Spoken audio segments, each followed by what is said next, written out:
Gianantonio D'Area ha usato una parola che mi è piaciuta, marea. La marea che ci piace siete voi e vi propongo un applauso perché siete veramente tantissimi, complimenti.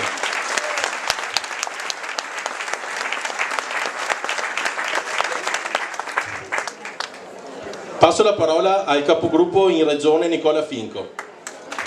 Grazie Eric, buonasera a tutti, io mi complimento con te ma anche con tutti gli organizzatori perché da tempo non vedevamo in provincia di Vicenza una festa così ben organizzata e sicuramente questo è merito anche della nuova segreteria che con capacia e determinazione ha portato avanti, diciamo, un evento molto importante. Guardate, noi siamo reduci di un'importante vittoria in Corte Costituzionale, non so se l'avete letto l'altro giorno sui media, sui giornali. Abbiamo vinto perché siamo riusciti a portare a casa la famosa legge anti-moschee. Abbiamo approvato una legge qualche mese fa, una legge che andava praticamente con l'obiettivo di limitare questi luoghi di culto, nel limitare le moschee abusive, ma ovviamente il governo Renzi qualche mese fa decise di impugnare questa importante legge che avevamo fatto.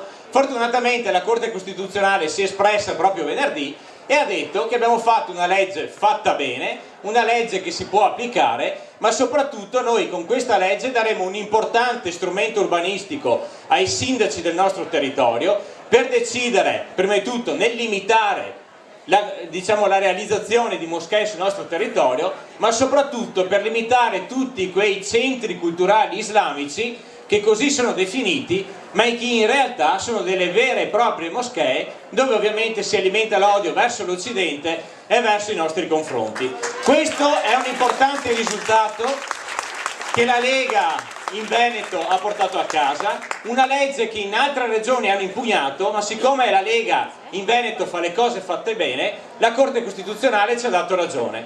E guardate che la guerra e la battaglia che si sta facendo anche con atti amministrativi in regione contro chi vuole l'odio nei nostri confronti è la principale battaglia che noi dovremo portare avanti nei prossimi anni. Vedete che ogni giorno siamo sotto attacco, non solamente in Europa, non solamente a Roma, non solamente a Venezia, ma anche nei nostri centri. Abbiamo visto qualche settimana fa cosa stavano preparando a Venezia.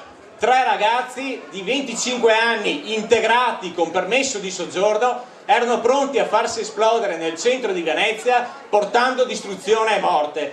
Avete visto in Svezia, città che da sempre parla di integrazione, di multiculturalismo, di amore verso il prossimo. L'altro ieri un camion è andato ovviamente all'interno di un centro urbano e ha fatto quello che ha fatto. Questo per farvi capire che cosa? Che quando la Lega da questi palchi vi parla con un messaggio chiaro a difesa di questa identità, di questi popoli e delle nostre tradizioni. Chi oggi sta arrivando nelle nostre terre e nei nostri comuni è gente che di integrazione non ne vuole sapere, è gente che è portatrice di odio e attraverso il buonismo e la bontà dei governanti che purtroppo ancora oggi abbiamo stanno crescendo nel nostro territorio, ci impongono le loro leggi ma soprattutto vogliono governarci un domani. Non so se avete letto ieri che cosa hanno detto i bengalesi veneziani, visto che l'amministrazione ha deciso di chiudere la moschea. Ha detto: siamo in 8000 e saremo pronti a bloccare la città di Venezia.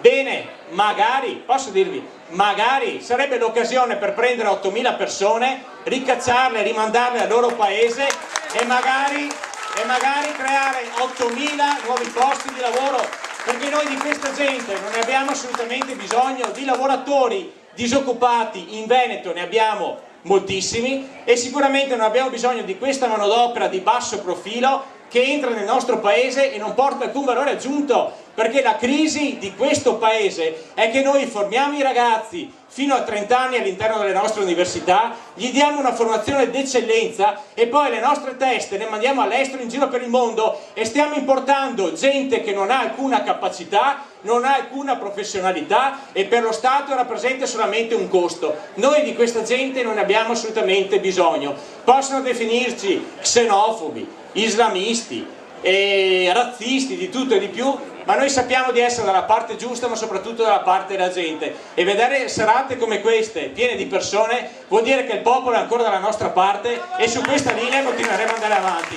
Padania libera, Veneto libera.